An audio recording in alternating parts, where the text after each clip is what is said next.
नमस्ते भैया बहनी चाची माई लोगन। आज मैं एक बेटी विवाह सुहाग गीत लेके आई हूँ। आप लोगन का अच्छा लगे तो लाइक करना।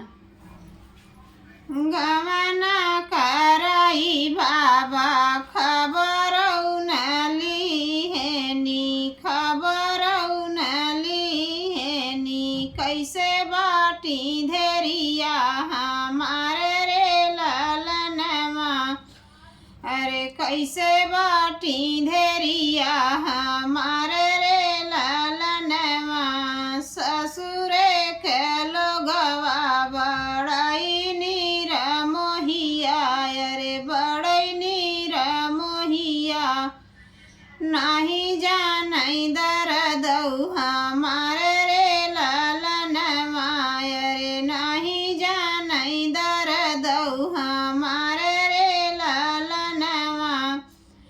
बरहई बरिसवा पलौटनी बपैया।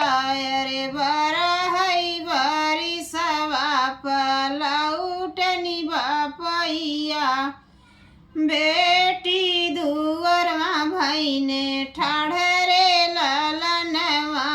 अरे बेटी दुअरमा भैले ठाढ़रे ललनवा, गोड़वा पकड़ी बेटी रोवन लागिनी। गोड़वा पकड़ी बेटी रोवन लागिनी, ससुरे में दुर्गति हमारे मोरे बाबा।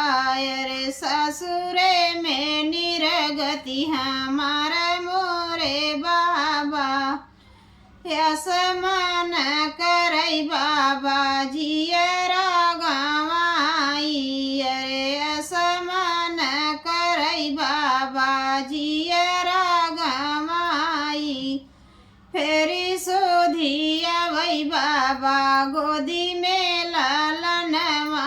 अरे फिर सोधी आवई बाबा गोदी में ललनवा, ऐसन गलतिया जिनकी हूँ मोरी बेटी।